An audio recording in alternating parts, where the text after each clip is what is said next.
JKB back with another episode. Today on the show I'm reviewing Assassin's Creed Origins. Thank you so much to Ubisoft for sending over the review copy. I did review this on the Xbox One X. However, the enhanced features are not available just yet. I'm playing with just HDR on. I will say this much, Assassin's Creed Origins takes place during the Cleopatra era in 49 BCE. This centers around her younger brother, who's referred to as the Boy King. You and Cleopatra must stop his rule over Egypt. And that's about as far as I want to go into the story. This review is not going to be about spoilers, so don't worry about that. I'm going to focus on the gameplay elements and if you should really even just go and pick this up. It's been quite some time since we played an Assassin's Creed game. Have they nailed it?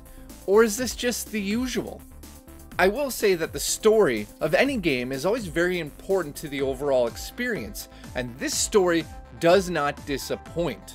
The setting of Egypt is fascinating. The size of the map is massive in scope. However, you will come across huge sections of the map that are simply areas of sand. But never underestimate these sections. There are tons of secrets along the way. Overall, the map is alive with AI characters selling items at small shops, animals that can be hunted for crafting materials, and enemies around every single corner. This is an incredible world, and this is also a combination of years of development on open world games, and I truly believe Ubisoft deserves credit for creating a world that is not only extremely fun to explore, but also has a level of life to it that very few games that have come before it have had. As I've said in the past, I believe that the medium of video games should always be focused on one very important element. And no, I'm not talking about graphics, I'm talking about how fun it is to play the game. This world keeps me coming back for more because of how fun it is to play and to explore. You travel around the map on foot, camel, and even horse, and you're faced with combat in each of these modes of transportation. They've also introduced the ability to hit a button to make your camel or horse follow a main path in the game, or head to a marker you've placed on the map. This definitely helps in situations where you have to travel long distances. Combat has been completely overhauled in Origins, and I honestly felt it wasn't very good at the start of the game. I thought the control layout wasn't done right, and the button choice for soft and heavy attack just felt wrong. However, the longer I played the game, my mind kind of changed and I started to thoroughly enjoy the new combat system. The amount of different weapons you come across is perfect. You'll soon realize that the RPG elements do play a major role in combat due to the amount of different weapons that can be used in combat. Once you get the hang of combat, you'll start switching up your main weapon to find out what works best for you. You'll also be upgrading your weapons as you gain experience points.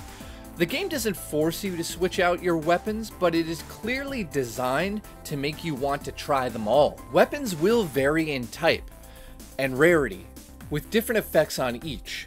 Some of these will give you a health gain on every hit, or you'll deal bleeding damage to your enemy, which will slowly take them out over time. My favorite weapon in the game is the bow, which has many different effects on each bow that you'll find in the game. Of course, the game features an upgrade skill system, the same type of skill system you've seen everywhere else. However, going back to the fact that this game is about fun and how much fun it is to play, gaining these points kind of come naturally to you as you progress through the story.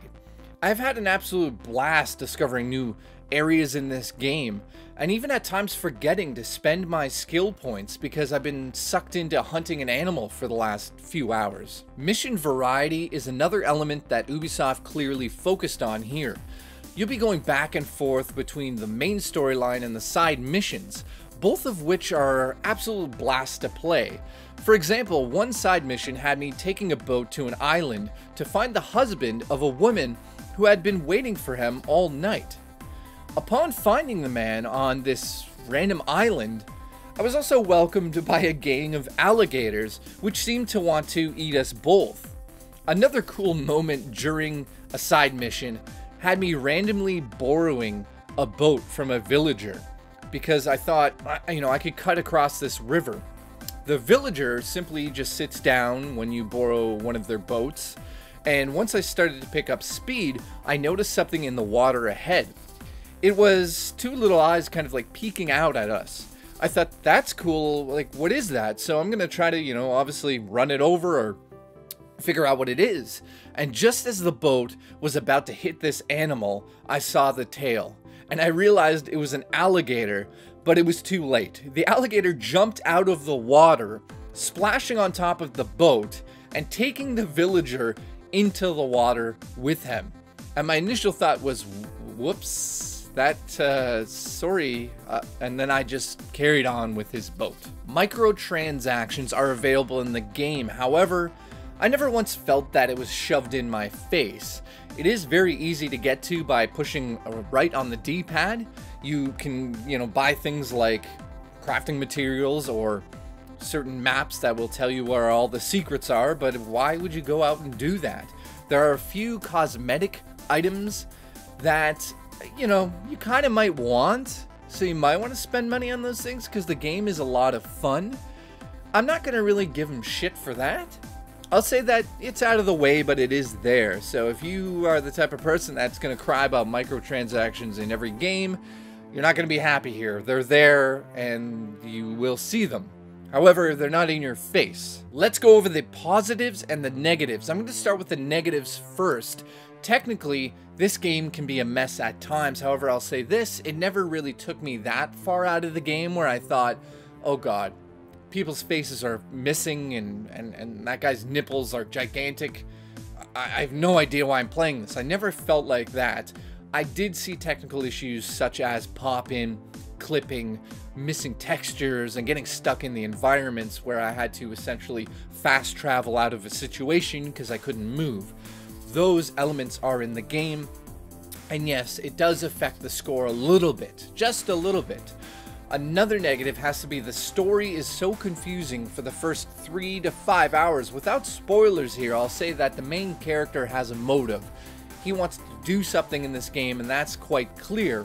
However, the rest of the story and what's going on with these characters, it's just confusing. I just have no idea what's going on. So 3 to 5 hours, you start to get, okay, I get it. I get it a little bit here.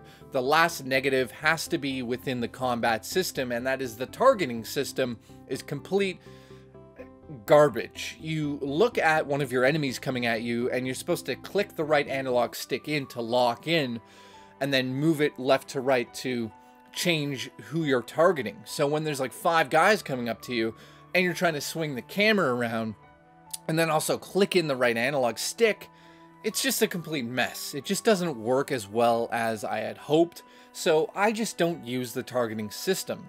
Now for the positives, and there are quite a few, I'll start with the gameplay is at its best. This is the 10th Assassin's Creed that we've had well, for the most part, the enjoyment.